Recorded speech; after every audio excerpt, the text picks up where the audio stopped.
안녕하세요. 저는 올해로 43살이 된 남자입니다. 결혼한 지는 3년 조금 안 되었어요. 이번에 정말 황당하고 기가 막힌 일을 겪고 충격을 받아 이곳에 사연을 적어보게 되었습니다. 제가 겪은 일은 텔레비전 다큐에 나올 법한 정도로 너무나도 충격적인 일이었어요. 지난 몇 년을 아주 송두리째 없애버리고 지워버리고 싶은 심정입니다. 글로나마 이곳에 답답한 마음을 풀고 충격에서 헤어나올 수 있을까 해서 제 이야기를 적어봅니다. 저는 어릴 때부터 훤칠한 키와 호감 가는 얼굴로 남녀노소에게 인기가 많았어요. 그래서 많은 여자들을 만났습니다. 그때는 노는 게 즐겁고 결혼 생각은 전혀 없었어요. 젊을 때 흔히 나이트나 헌팅으로 여자를 만나기도 했고 회사에서 많은 여직원들의 고백을 받아서 사귀어 보기도 했습니다. 그리고 소개팅, 미팅도 많이 하고 정말 여러 명의 여자들을 만났던 것 같아요. 그 당시엔 여자를 만날 때 진지한 마음보다는 그냥 즐기기 위한 만남이 대부분이었어요. 그렇다 보니 진정한 사랑으로 누군가를 만나본 적이 없었습니다. 그저 보여주기식의 여자친구를 만났어요. 한마디로 여자는 그저 액세서리 같은 존재로 여겼던 것 같아요. 있으면 좋고 없으면 아무 상관없는 그런 존재로요. 나이가 좀 어릴 때는 그저 돈만 벌어야 하고 나의 성공이 오로지 주 목적이었기 때문에 여자들에게 제 마음을 준 적이 없었습니다. 그래서 저 때문에 울며 상처받았던 여자들에게 죄책감도 느끼지 못했습니다. 그러다 결국에는 나이가 차니 결혼이라는 것을 해야겠다는 생각이 들었어요.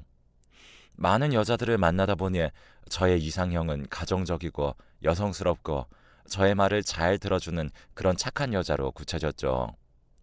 그래서 그런 여자를 만나고 싶다는 생각이 들었어요. 결혼 생각을 하면서부터는 주위 여자들을 한 명씩 정리해 나갔습니다. 그렇게 결혼을 해야겠다는 마음을 먹었지만 막상 제 이상형의 여자를 찾으려 하니 찾기가 쉽지 않았습니다. 사실 제 나이가 적지 않은 나이라 적당히 나이차가 있는 이상형의 여자를 만날 기회가 잘 생기지 않았어요. 또 결혼 정년기가 지나다 보니 아직 미혼인 분을 찾기도 어려웠죠. 몇몇 선배분들의 소개팅으로 몇 번 여자분들을 만난 적이 있는데 나이 차이가 많이 나거나 성격이 안 맞는 경우가 대부분이었어요. 저도 아직 현실 점검이 제대로 되지 않았는지 여자분의 외모가 마음에 안 들면 마음이 가지 않더라고요. 그래서 반포기 상태로 운명이라면 언젠가는 나타나겠지라는 마음으로 자연스러운 만남을 기다리기로 했습니다. 그렇게 회사와 집만 오고 가던 어느 날 저희 회사에 사무용품을 정리하는 단기 아르바이트생에 몇 명 들어오게 되었어요. 회사의 잡일을 맡아주는 학생들이었죠. 그런데 유독 건강이 쇠약해 보이는 남학생이 있었는데 물건도 잘 들지도 못하고 눈이 퀭한 것이 몸이 많이 약해 보이더라고요. 학창 시절 저도 몸이 약했던지라 그 남학생이 신경이 쓰였고 일 처리가 늦는 그에게 손수 일을 가르쳐주며 도와주곤 했습니다. 그러다 보니 그 남학생도 저를 잘 따르고 야간 근무와 회식을 자주 하다 보니 서로 친해지게 되었어요. 그 남학생은 나이가 27살이었습니다.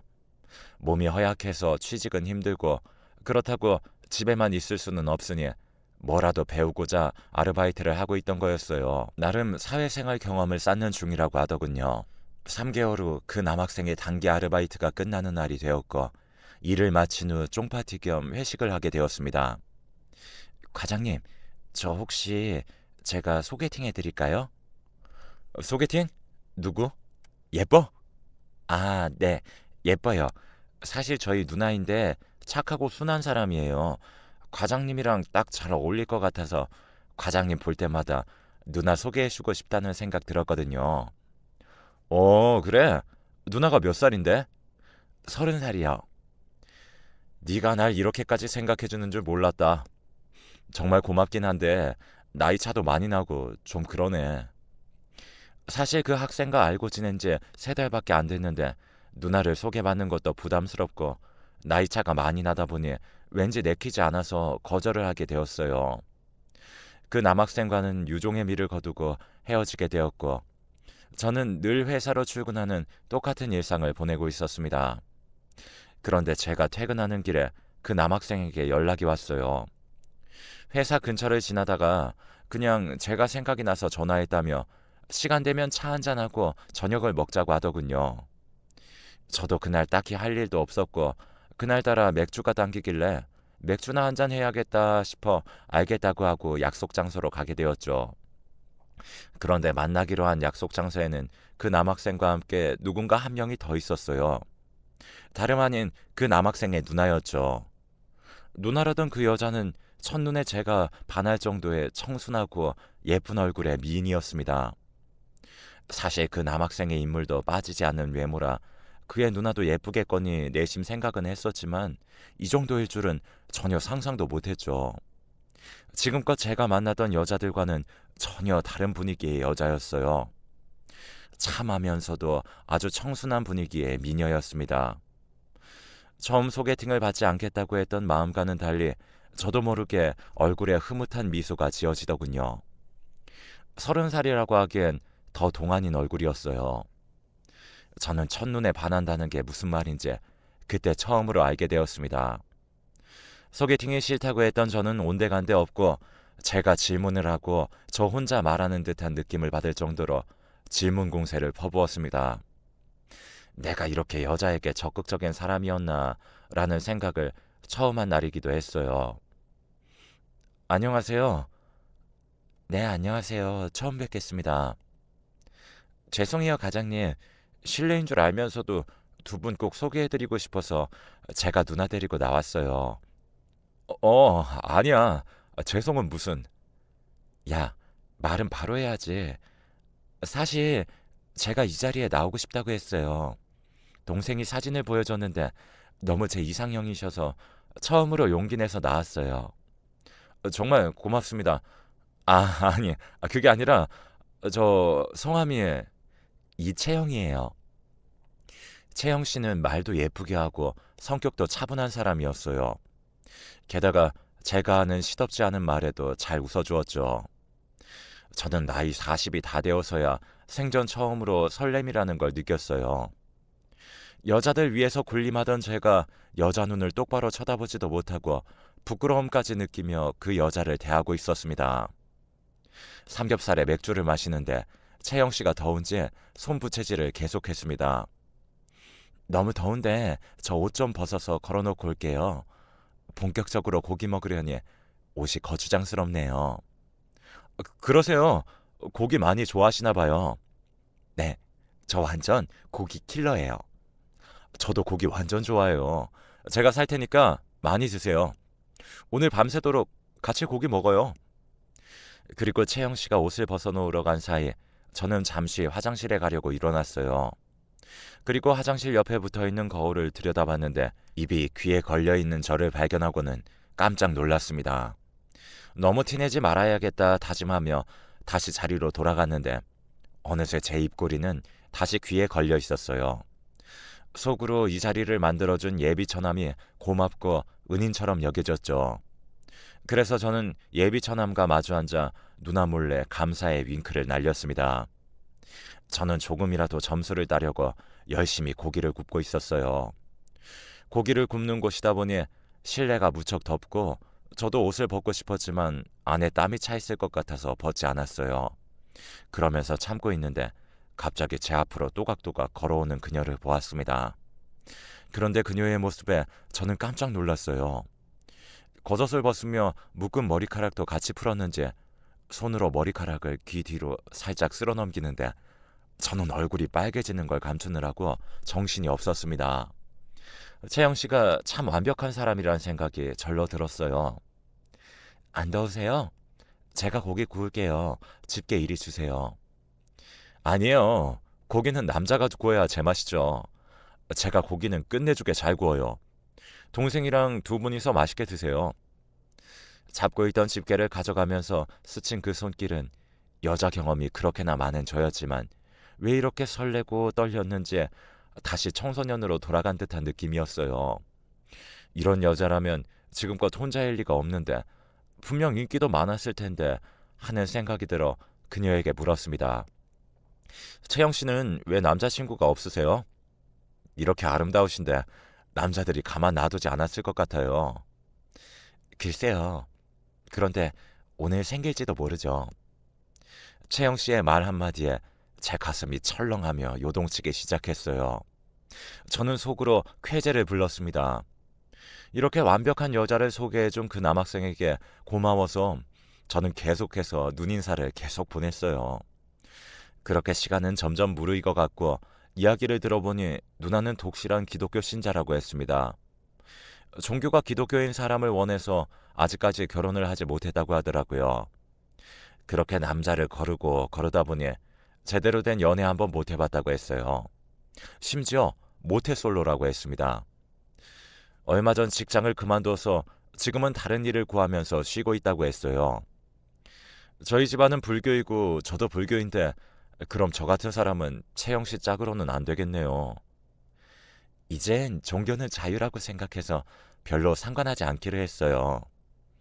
종교 이야기에 풀이 죽었던 제게 채영 씨의 대답은 한 줄기의 빛과 같았습니다. 신은 나를 버리지 않았구나 생각하며 하나님 감사합니다를 외쳤습니다.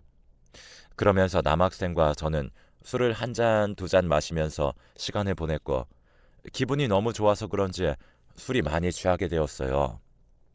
술을 좀 깨려고 화장실에 갔다가 나왔는데 채영 씨 혼자만 있더라고요. 남학생은 어디 갔냐고 물으니 약속이 생겨 먼저 갔다며 저에게 둘이 한 잔 더 마시다 가자고 했습니다. 저는 채영 씨와 단둘이 술을 마시는 자리가 마련된 것에 대해 설렘을 느꼈고 제 심장도 두근거리기 시작했어요. 채영 씨가 맥주를 홀짝이는 동안 저는 벌컥벌컥 마셔서 그런지 점점 취기가 올라왔습니다. 첫 만남에 귀가 시간이 너무 늦으면 안 되겠다 싶어서 집에 가자고 하고는 일어서려 하는데 갑자기 다리에 힘이 풀리더군요. 채영 씨가 저를 부축해 준다고 하는데 너무 좋아서 기절할 것 같았습니다. 저는 이성을 잃지 않으려고 다급하게 대리를 불렀습니다. 채영 씨, 제가 집까지 모셔다 드릴게요. 아니에요. 제가 볼 땐 과장님이 더 걱정되어요. 제가 과장님 집까지 모셔다 드릴게요. 그녀와 웃으며 이야기를 주고받는데 그녀를 정말 집에 보내기 싫어지더라고요. 어느덧 대리 기사님이 저와 그녀를 저희 집 앞까지 데려다 주었고 저는 차에서 내려 집으로 향해 걸어갔어요. 다리가 비틀거려서 그녀가 저를 부축해 주었고 제 방까지 함께 들어서게 되었네요. 채영 씨, 첫 만남에 이런 모습 보여서 미안해요. 제가 모셔다 드려야 하는데 커피라도 한 잔은 하고 가실래요? 저 과장님, 이런 말 황당하시겠지만 저 과장님한테 반한 것 같아요. 그래서 여기까지 따라온 거예요. 그녀의 수줍은 고백에 저는 이성을 잃어버렸고 냅다 무릎을 꿇고 정식으로 만나보자는 고백까지 해버렸습니다. 저는 이 여자를 놓치기 싫었습니다. 평생 동안 이 한 여자는 내가 먹여 살려야겠다는 다짐까지 했죠. 그리고 저는 채영 씨에게 결혼을 전제로 만나보자고 프로포즈를 했습니다. 그렇게 3개월 만에 초고속 결혼을 하게 되었고 주선을 해준 남학생은 저의 처남이 되었어요. 성품, 성격, 외모, 삼박자가 모든 것이 완벽한 아내를 얻으니 세상 부러울 것이 없을 정도로 매일 웃고 다녔죠. 누가 결혼은 부담이라고 했나요? 저는 매일 집에 가고 싶을 정도로 아내가 보고 싶었고 꿀이 뚝뚝 떨어질 정도로 행복한 날들을 보냈어요. 저의 혼자벌이로 충분했기에 아내는 가정주부가 되었습니다. 그리고 그 성품에 딱 맞게 인형 만들기 취미 활동을 하며 작은 공방에 배우러 다녔어요. 그리고 주말에는 교회를 갔습니다.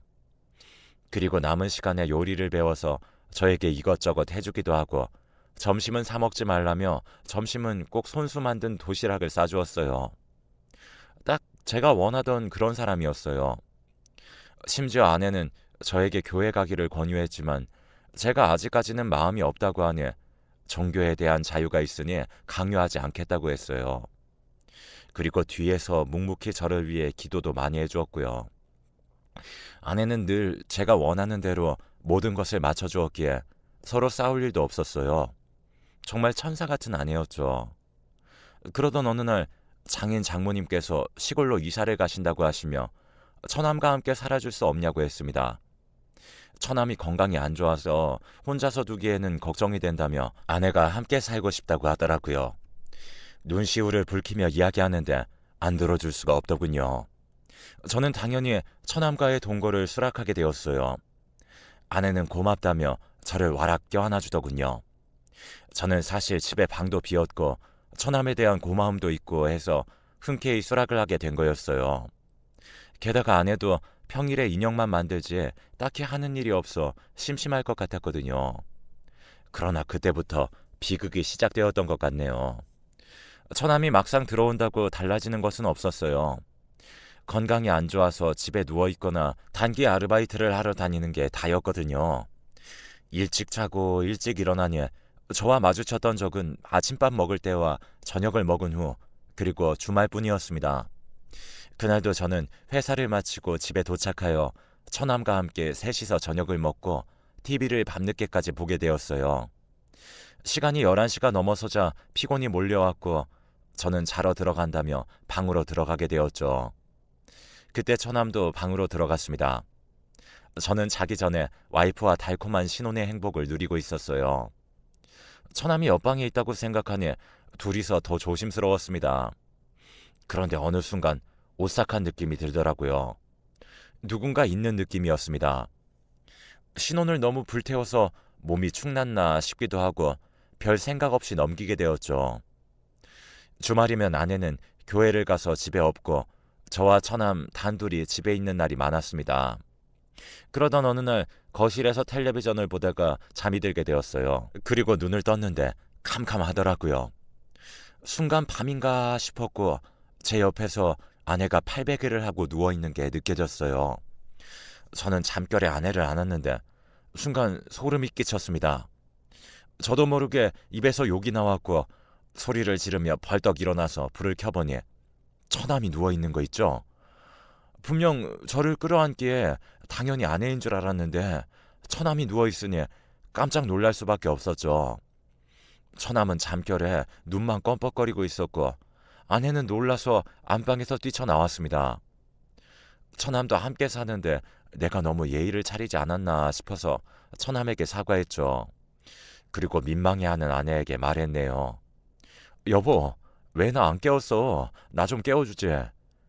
당신이 너무 곤히 자길래 그냥 뒀어요. 그렇게 그날 일은 단순한 해프닝으로 끝나는 것 같았어요. 그 다음날 처남에게 사과를 하고는 웃으며 말했습니다. 처남, 여자친구를 만들어봐.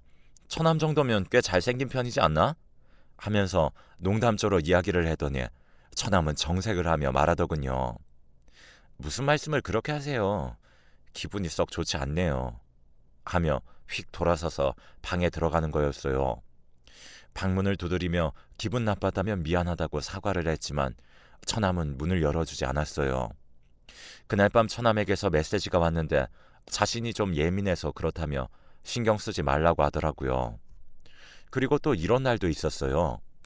그날은 제가 회사에 일이 많아서 야근을 했던 날이었어요. 좀 늦게 끝나서 와이프한테도 먼저 자라고 하고 새벽 2시쯤인가 집으로 갔는데 와이프가 거실 소파에 누워서 저를 기다리다가 잠이 들었나 보더라고요. 그래서 저는 와이프를 안아서 안방으로 들어갔어요. 그런데 안방 침대에 처남이 누워있는 거예요. 저는 순간 기분이 쎄해지면서 처남을 발로 툭툭 건드렸습니다. 그 순간 와이프가 깨어났고 안방 침대에 누워있는 처남을 보고는 흔들어 깨웠습니다. 그렇게 깨어난 처남은 후다닥 본인의 방으로 들어갔어요. 저는 안방 침대에서 자고 있는 처남의 모습에 의아해하며 아내에게 말했습니다. 왜 처남이 우리 침대에서 자고 있지? 우리 방 침대가 너무 편해서 잠깐 누워있다가 잠들었나 봐요. 기분 나빴다면 내가 대신 사과할게요. 아니야, 괜찮아. 그런데 처남 방에는 침대가 없나? 미안해요. 제가 앞으로 주의시킬게요. 저희 부부 침대에서 남이 잔다는 것도 좀 의아하긴 했지만 저는 그저 너무 피곤한 나머지 별 대수롭지 않게 넘겼던 것 같아요. 그리고 며칠이 지났고 또 똑같은 하루가 지나가는데 드디어 사건이 터지고 말았습니다. 이날은 정말 아직까지도 소름이 끼치는 것 같아요. 그날은 잠자리에 누워 아내랑 알콩달콩 행복한 시간을 보내고 있었어요. 그런데 또 방문 소리가 끽 나는 것 같았습니다. 저는 재빨리 고개를 들어서 방문 아래를 보았는데 그림자가 살짝 비치더라고요. 아마도 처남인 듯 했어요. 그래도 혹시나 하는 마음에 처남을 불렀어요. 순간 후다닥 소리가 나더니 살금살금 처남 방으로 들어가는 발자국 소리가 들렸습니다. 와이프는 잘못 들은 거라고 했지만 저는 이게 한두 번이 아니기에 아내를 뒤로 하고 처남 방으로 갔어요. 문을 열려고 하니 방문을 걸어 잠갔더라고요. 어이가 없어서 문을 두드리며 나오라고 소리를 질렀어요. 이제까지 의심스러운 면이 한두 개가 아니었기에 이번에는 확실하게 제 눈과 귀로 확인하고 싶었어요. 그런데 옆에서 지켜보던 아내가 제게 이상한 말을 하는 겁니다. 여보, 당신이 좀 참아주면 안 돼요? 순간 뒤통수를 탁 맞는 기분이었어요. 뭘 참으라는 거야, 여보? 애가 아파서 그러는 거예요. 어디가 어떻게 아프길래? 도대체 무슨 말을 하는 거야? 당신한테 피해주거나 불편하게 하는 것도 아닌데 왜 이렇게 소란을 피우는 거예요? 우리가 사랑하는 모습 좀 보면 그게 뭐 어때서요? 여보, 제정신이야? 저는 당신이 왜 이렇게 예민하게 구는 건지 모르겠어요. 아내의 이해할 수 없는 말에 저는 말문이 막혔습니다. 아내의 말대로라면 이제까지 아내는 모든 걸 알고 있었다는 거였고 처남 행동을 그냥 모른 척 방관했다는 이야기였으니까요. 주말에 몇 번이나 제 옆에서 저를 안고 자던 처남의 행동, 밤마다 안방을 기웃거리던 처남, 식사를 하거나 외식을 할 때 늘 제 옆에 앉아서 밥을 먹었던 것들까지 전부 소름이 끼쳤어요. 그런데 순간 처남이 어디서부터 어디까지 관여를 한 건지 궁금하고 의심스러워 미치겠더군요. 언제부터야? 도대체 언제부터였냐고? 그게 무슨 상관이에요, 이제 와서. 저는 이대로는 안 되겠다 싶어 문을 부술 듯이 내리치며 발로 쾅쾅 쳤습니다. 이윽고 처남의 방문이 열렸어요. 몇 달간 한 번도 보지 못한 처남의 방은 정말 믿지 못할 풍경이었습니다. 방에 들어서는 순간 저는 경악을 금치 못했어요. 방에는 온통 제 사진들로 도배가 되어 있었고 심지어 아내가 손수 만든 인형의 얼굴에는 온통 제 사진이 있었습니다. 너무 유치해서 헛웃음이 나더군요. 심지어 제 사진을 부착한 인형과 처남의 사진이 붙어있는 인형에 결혼식을 하는 것처럼 연출해 놓은 것도 있었어요. 저는 순간 눈이 뒤집혔고 처남에게 소리를 질렀어요. 야, 도대체 너 뭐야? 그리고 인형들을 집어 던지려고 하는데 갑자기 처남이 뒤에서 와락 안으며 제 귀를 의심하는 한 단어를 내뱉었어요. 여보. 저는 그 소름 끼치는 한마디에 정신이 나갈 것만 같았어요. 제 허리를 아는 처남의 손을 잡아 뿌리치고 처남을 침대로 밀어버렸습니다. 그리고 이게 뭐냐며 와이프에게 소리를 질렀어요. 와이프는 진정하라며 저를 달래서 앉혔고 모든 것을 털어놓겠다고 했습니다. 그 내용인즉슨 자신들은 남녀 상동설을 믿는 교인들이라고 했습니다. 남자와 여자는 생긴 것만 다를 뿐이지 같은 것이라고 했어요. 그래서 성 정체성 이런 것들이 전혀 없고 심지어 필요도 없다고 하더라고요. 자신이 느끼는 그대로를 사랑하면 된다고 믿고 있기에 남자가 남자를 사랑하든 여자가 여자를 사랑하든 그것은 아무 상관이 없다는 거였죠. 하지만 세상 속에는 남자가 남자를 사랑하면 정신병자 취급을 받으니 만약 그런 가족이 있다면 여동생이든 남동생이든 대신 결혼을 하여 만족할 수 있도록 자신을 헌신한다고 하더라고요. 그 또한 규율이라고 하더군요. 이런 말도 안 되는 이야기를 하는데 갑자기 의문이 들더라고요. 아내가 나에게 의도적으로 접근한 건지 나를 사랑해서 결혼한 것인지 묻게 되었죠. 그랬더니 그 대답에 저는 더 충격을 받게 되었습니다. 처남이 저를 사랑했고 택하였기에 그 누나인 지금의 제 와이프가 헌신을 하여 저와 결혼했다는 이야기였어요. 어차피 가족이니 사랑하는 건 똑같았다며 황당 그 자체 어처구니 없는 말을 하더군요. 이미 저희 아내는 같은 사이비 종교 집단에 속해 있는 남자 신도와 결혼을 했고 아이도 있었습니다. 하지만 남동생도 결혼을 해야 하기에 누나가 대신 저와 결혼을 한 거라고 했어요. 다시 말해 제 실질적인 와이프는 아내가 아니라 처남이었던 거였죠. 그래서 제가 아내와 행복한 시간을 보낼 때마다 처남이 방문에 귀를 대고 엿듣고 있었던 거였습니다. 누나처럼 할 수 없으니 일종의 대리만족이었던 셈이었죠. 그래서 제가 없을 때는 안방 침대에 누워서 잠을 잤던 거고요. 저는 정신을 차릴 수가 없고 온몸에 소름이 끼쳐서 더 이상 그들과 한 공간에 있을 수가 없었어요. 그런데 처남의 말을 듣고 그만 그 자리에서 혼절할 뻔했습니다. 여보도 그동안 나 사랑했잖아. 누나 소개팅 해준 날 내 손도 잡고 윙크도 했잖아. 그거 다 나 좋아해서 그런 거 아니에요? 처남은 오히려 제가 처남을 꼬셔서 일이 이렇게 된 거라는 황당한 말을 꺼내놓고 잠결에 제가 아내인 줄 알고 처남을 안았던 것을 자신을 사랑해서라고 굳게 믿고 있었어요. 제게 배신자라며 원망스럽다는 헛소리를 했습니다. 저는 처남에게 말도 안 되는 소리 하지 말라며 정신 차리라고 소리를 질렀어요. 그런데 처남은 또 다른 무시무시한 말을 했습니다. 여보, 자기랑 나랑 영혼 결혼식해서 우리 둘 중 누구 한 명이 죽어도 서로를 떠날 수가 없어요.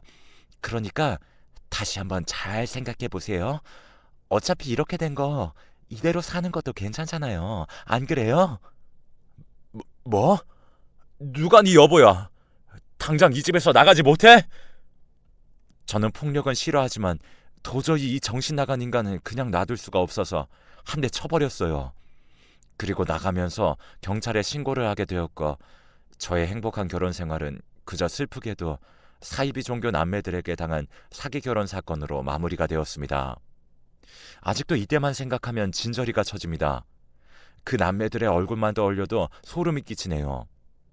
하지만 그 후 저는 와이프에 대한 마음이 진심이었기에 와이프와 통화를 한 적이 있었어요. 그때 제가 무슨 생각으로 그런 전화를 걸었는지 저로서는 납득이 안 가네요. 나야, 당신 정말 나한테 아무런 감정 없어? 수화기 너머로 잠시 동안 아내의 가느다란 숨소리만 전해지다 아내가 말했습니다. 당신은 내 동생의 배우자로서 사랑했어요. 그렇게 서로 말없이 있다가 제가 먼저 전화를 끊었어요. 사실 이런 이야기가 무슨 소용이 있겠어요.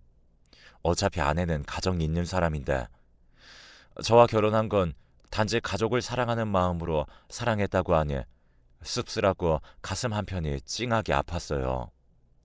제가 종교도 없고 그런 신앙 자체를 믿지도 않지만 그 사이비 집단들이 하는 짓이 찝찝해서 요즘 절에 다니고 있어요. 마침 저희 부모님도 불교 신자라 함께 다니자고 해서 그러고 있습니다. 그렇게 저는 불교 신자로 매주 일요일마다 법당에서 절하는 사람이 되었어요. 사실 다시 생각해보면 그 사람들도 잘못된 교리로 사이비에 빠져서 허우적대는 피해자일 수도 있다는 생각이 들더군요. 어떻게 그렇게까지 사람이 이성을 잃고 옳고 그름을 판단할 수 없을 정도로 세뇌가 되는지 한편으론 씁쓸하고 안타깝다는 생각조차 들었습니다. 지금 그 둘은 마땅한 법의 심판을 받고 벌을 받게 되었어요. 저 같은 사람도 있으니 힘든 상황에 처하신 분들 용기 잃지 마시라고 제 이야기를 이렇게 글로 적어보았습니다.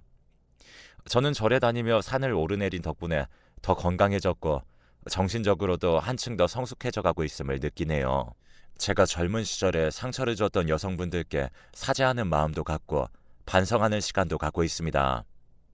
남의 눈에 눈물 나게 하면 자기 눈에는 피눈물 난다는 말이 너무나 와닿는 저의 경험이었어요. 부디 여러분들은 좋은 사람 만나 행복한 길만 걸으시길 진심으로 바랍니다. 지금까지 제 긴 사연 읽어주시고 들어주셔서 감사합니다.